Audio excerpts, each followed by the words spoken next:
So not recommended to do the traveling thing with the automobile and the no license plate. That would be not a recommendation to do. Absolutely not. Okay. No, that's no disrespect, but that's beginner 101. We've all been through it. Right. Okay. No, I don't. Some learn quicker than others. That's all. It's like, That's you know what? right. That's why I'm asking question. If I don't ask question, I'll never know. So thank you very much for everything, Adam. I'm looking forward for the rest of the meeting. Okay, good. Thank you, Catherine. Ciao. Hadassah, if you could put your hand up, please, if I pronounce that properly. Yes, you did. Thank you. Thanks. My question is regarding the statement of benefactor. I just reviewed it and finished everything yesterday, and I did send one off yesterday. I sent it registered mail. Now, for the rest of those, because I have like 6 places I'm sending it to, I sent it to the tax board because they're asking me, they did my taxes for me 2 years ago, saying that I owe them. And previously, what I did was filled out a Form 56 and sent in my birth certificate. What they did was sent me back a voucher, my social security number with asterisk on either side, and they asked me to send it in with any correspondence in the future, but yet they still sent me back that bill again, and it has interest. So what I did yesterday, I sent in the statement of benefactor. I sent it registered mail. But what my question is to you is, for those others ones that I will send off, do they all have to be registered mail, or can it be certified mail? Whatever you like. The main thing is to have evidence that they received it, right? Right. I had the understanding if it was registered mail, then that means you're private and not in their jurisdiction. Well, I don't know about that. In Canada here, all they have is registered mail. There's no such thing as certified mail. It's registered. Oh, I see. Yeah, each time I send a registered mail, it costs me like $17. Yeah, it's about the same here. It can get expensive. I understand that, but you want to have something, you have a record of it. I would recommend anyhow. Okay, great. Thank you so much. That was my question. You're welcome.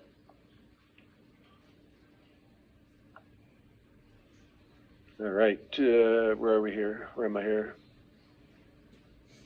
Abdul, you're back.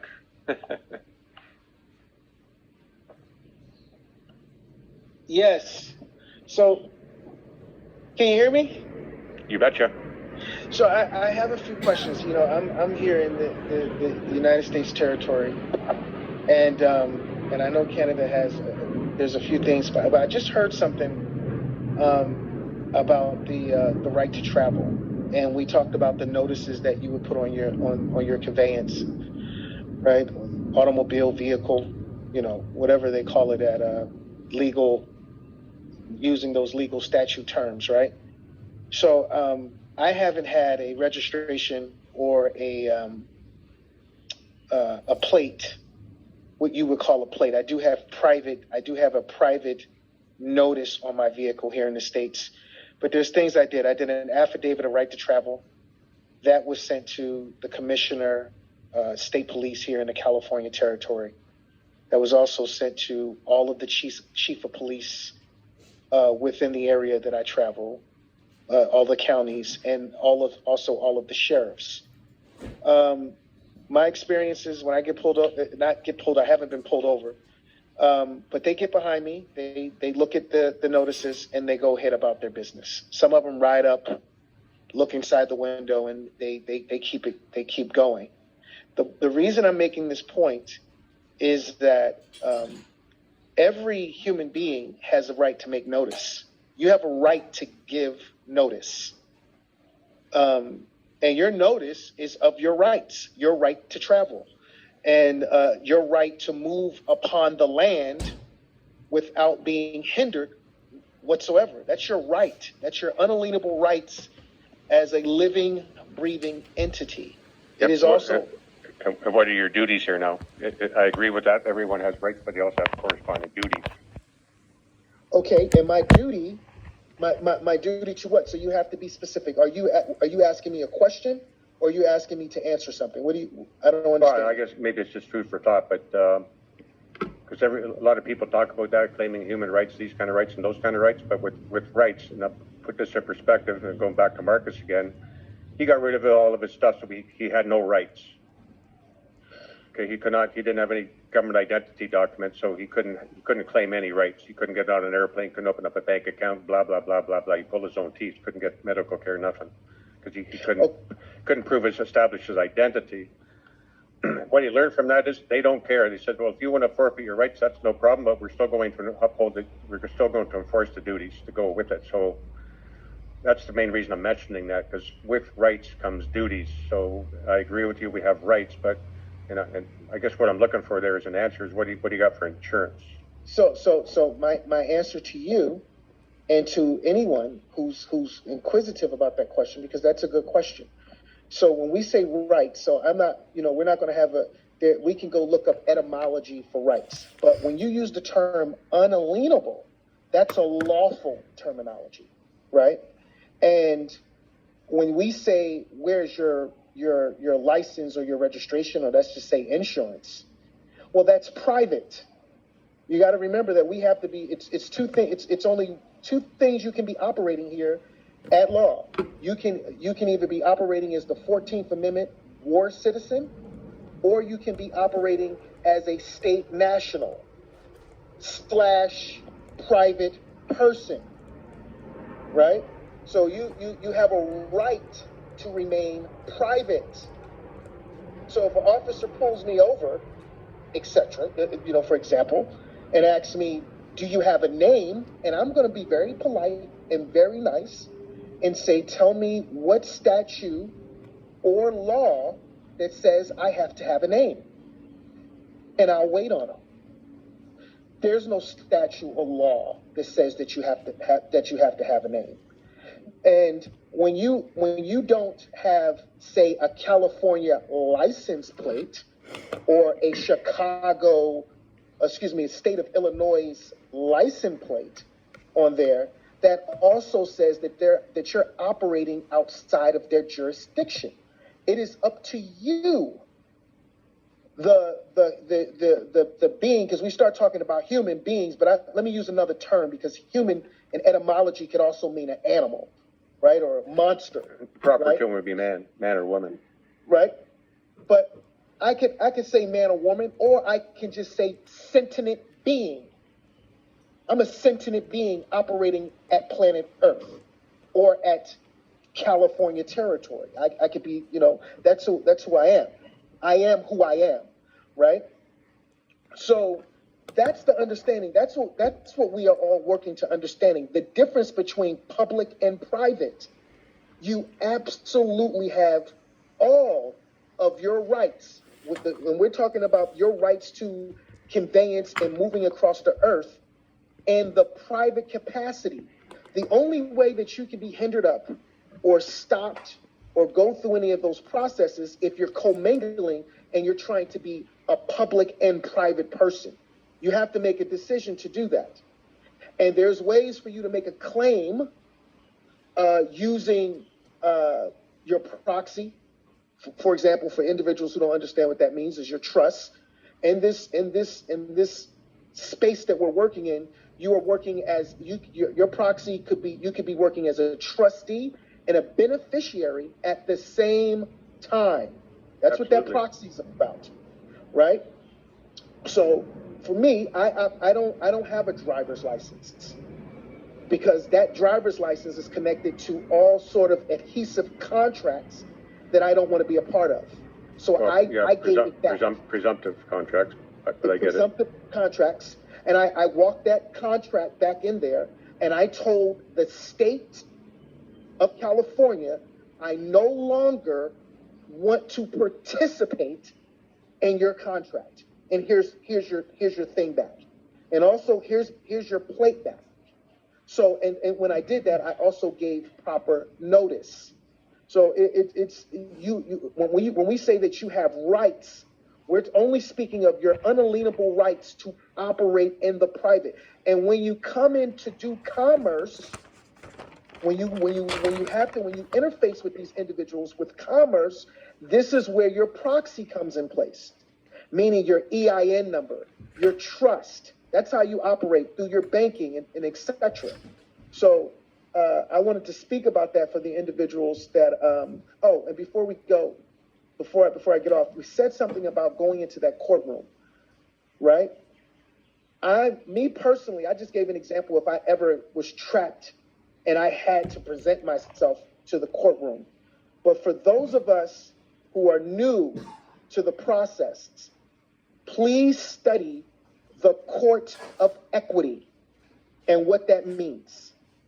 Well, there's a reason I mentioned that equitable relief on behalf of my estate held in trust by Your Majesty, but there's more to that. But to the gentleman I'm in communication with, I told him I wouldn't share any of that, and I won't be sharing any of that because he's still in the process of basically what you're talking about. There's some interesting things going on there.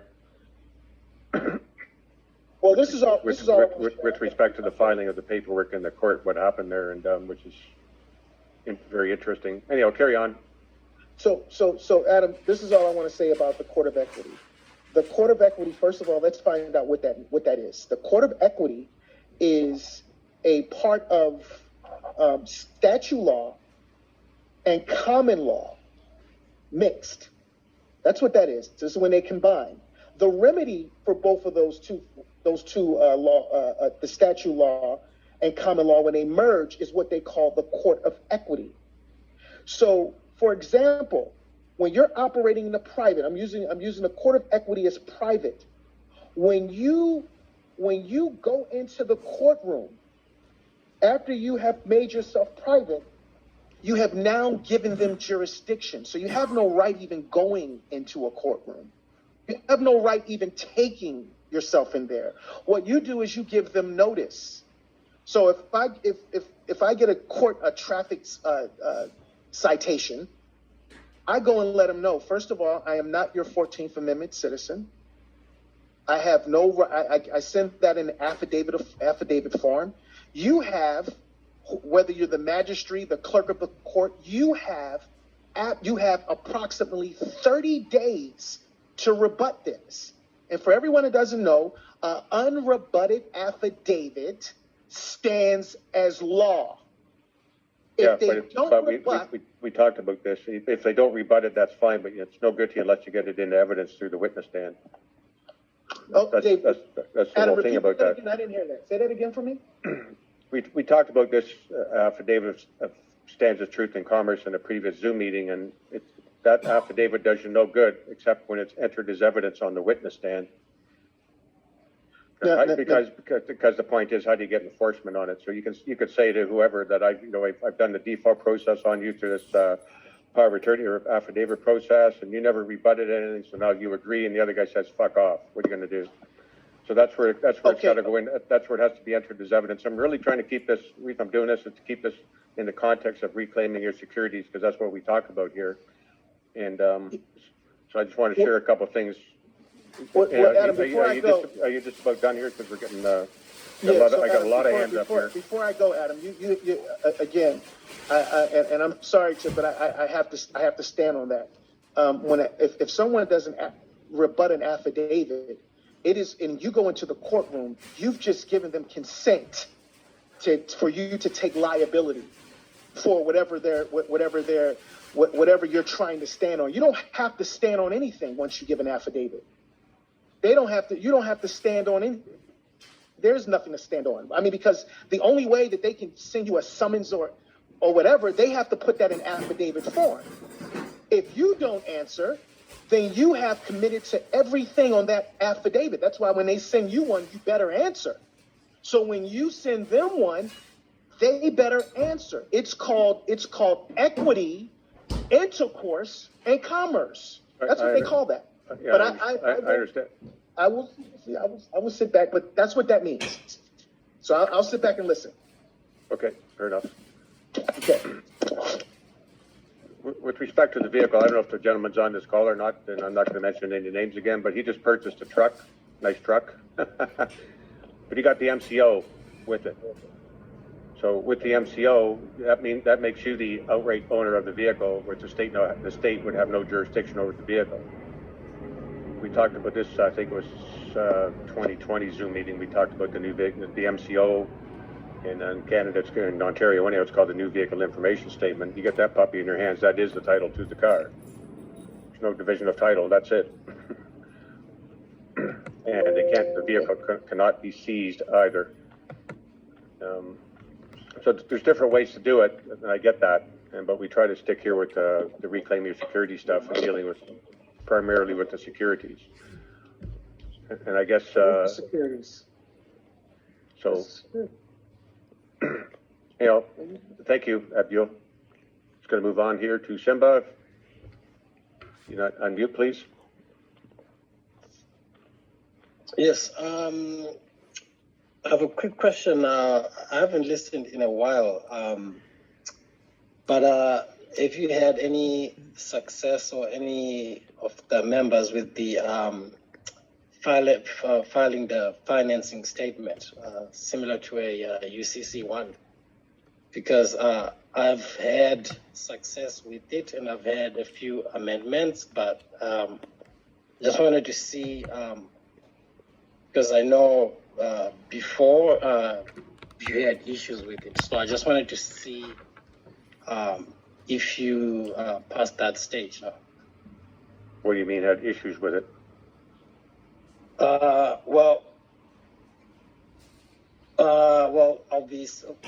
Issues in that you were not able to actually make yourself like an individual, like the secured party. You're actually thinking of using like a proxy company. No, there's no proxy company. That's all of this is explained in the reclaiming securities. We went through that and what the proxy is and where it comes from. You just create your own entity, put the word trust to the end of it, and the register mail number or some, so that when you send a register mail, that gets registered in the system. It's purely for reference purposes. It's not an account number or anything like that. Just purely for reference purposes, nothing more.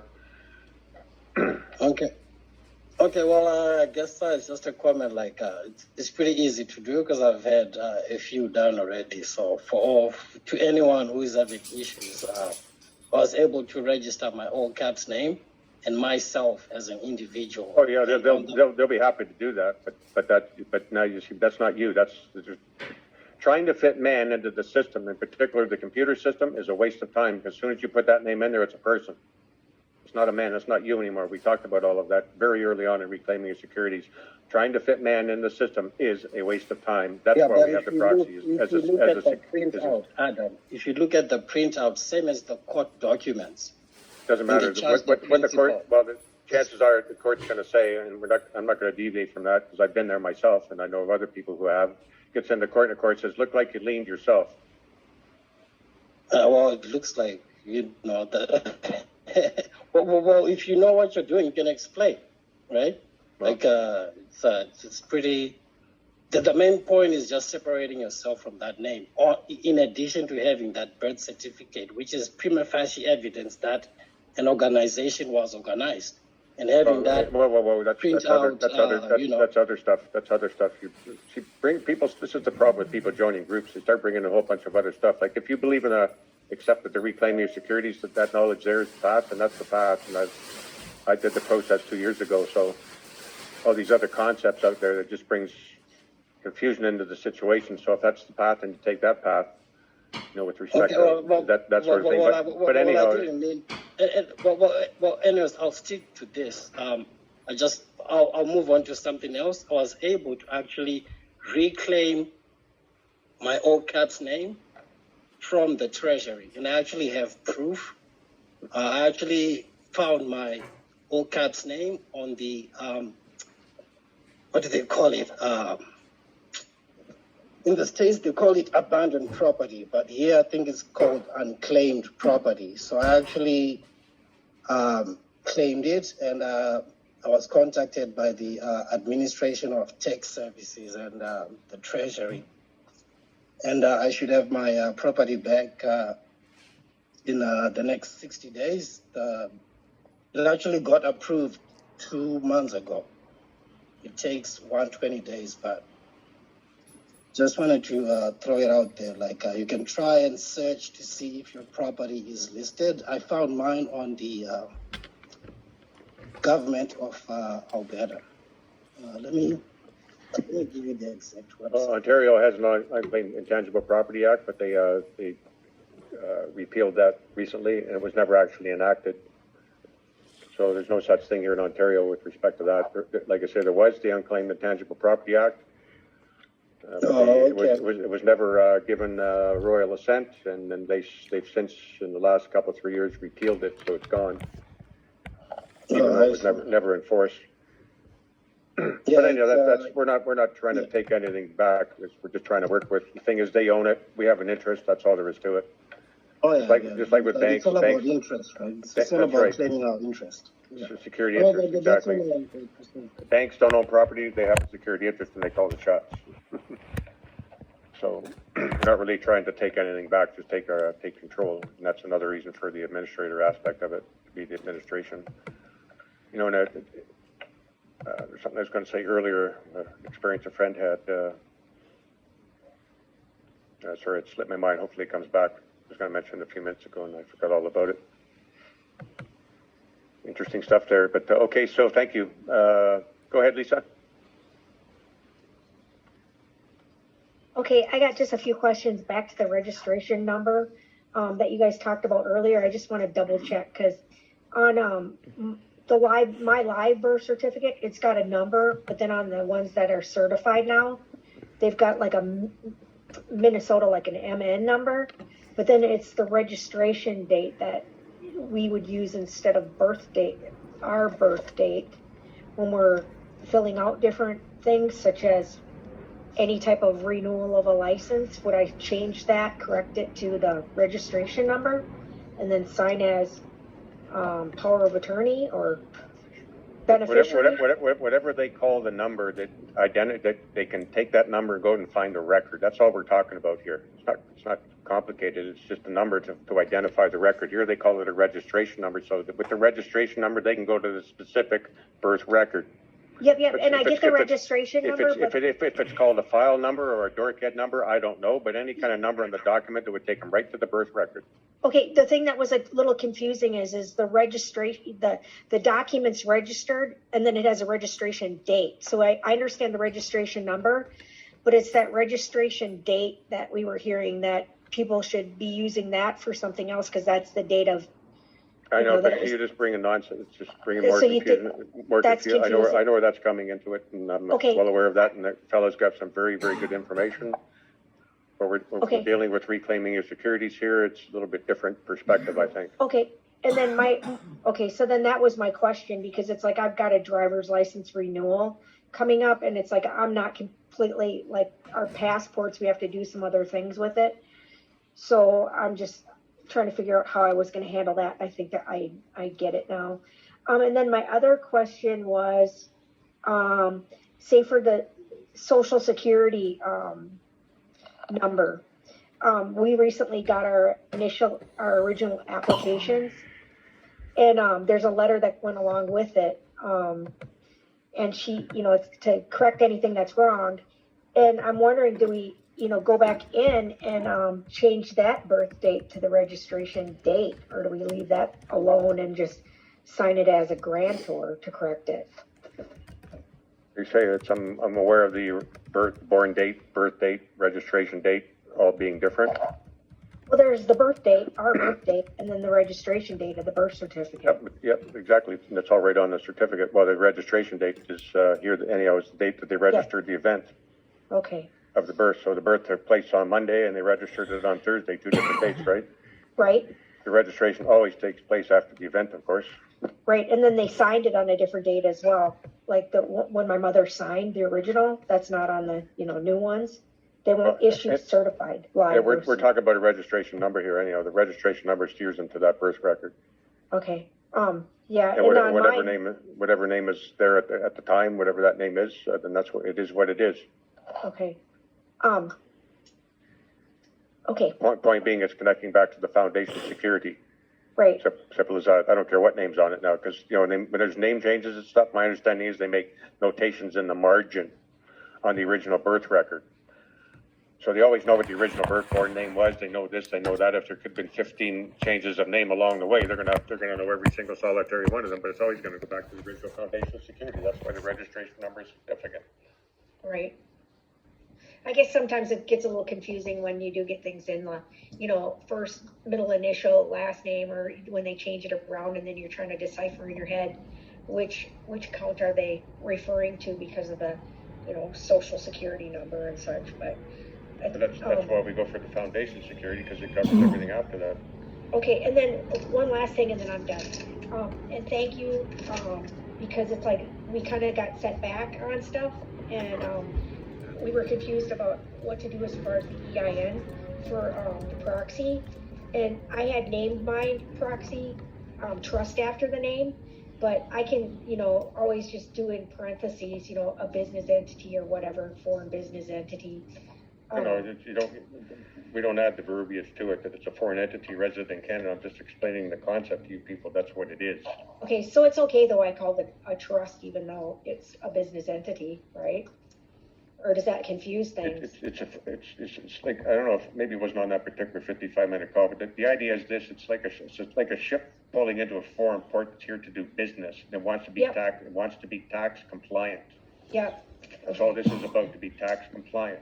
Okay, and then in this case, the compliance will be for recoupment purposes, right? right, and there was others out there that were saying that you need to get a foreign address out of the country. I don't have to get a foreign address; it's got an address. No, a foreign entity resident in the United States. Get it? Resident in the United States. Yeah, the address. Yeah, and that's what set us back is because I'm not a liar, so it's hard for me to make shit up. Stuff. But that's where this is exactly why I get people to get on these Telegram groups and all this stuff and start looking at all kinds of other stuff on the internet. And many people here have looked at everything on the internet and kind of been able to filter out the stuff that's just nonsense or not applicable or not my path. And when people start doing that, it just brings confusion, and start bringing in all the surname stuff and blah blah blah blah blah. It's just securities. Everything is securities. Okay. When you're buying the car, you're not buying the car, you're buying that new vehicle information statement, the MCO. That's what you want. That's the property you want. Yep. Remember, like Bill said, the transaction is an exchange of securities, but dollar for dollar, but then you walk out of there with the car or the food, whatever. Nobody talks about the theft of that. Right. Because it would reveal the scam, so it's really the exchange of securities, but they got to give you the car, otherwise just the scam would be revealed.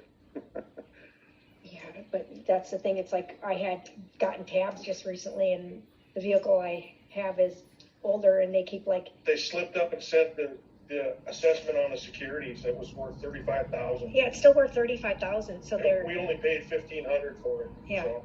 Yep. Well, fair enough. But see, this is the whole idea with the equitable relief thing, because you're not asking for equitable relief for you, but for the estate. Mm-hmm. And they're the trustee of the estate, for heaven's sakes. Yeah. They have to do it. Yeah, you're gonna run up against people that are ignorant. You're gonna run up against maybe tests and stuff like that. But you gotta get the basic the understanding of the concepts here. Then it's like my friend when he walked in. I think I shared this before, but he walked into Municipality Madoc over here about an hour away, and asked him, okay, if I registered this dog, who owns it? Clerk says, we do. Okay, and then if you don't register it and you're driving around, then they're going to take it from you. That's not my point. Remember what I said before about establishing who owns it? They've got this whole system set up that they want to own everything, just like God does it. Everything is he owns everything. So really, God owns everything, but the state wants to play the other government. They own everything. Fine, you want to own it, you got to pay for it. Yeah. So my friend carries on the conversation. Okay, you guys own the dog. Well, here's what the dog cost me. So I'm looking for a check for that amount. Here's what it eats. Here's when it eats. Make sure you come over and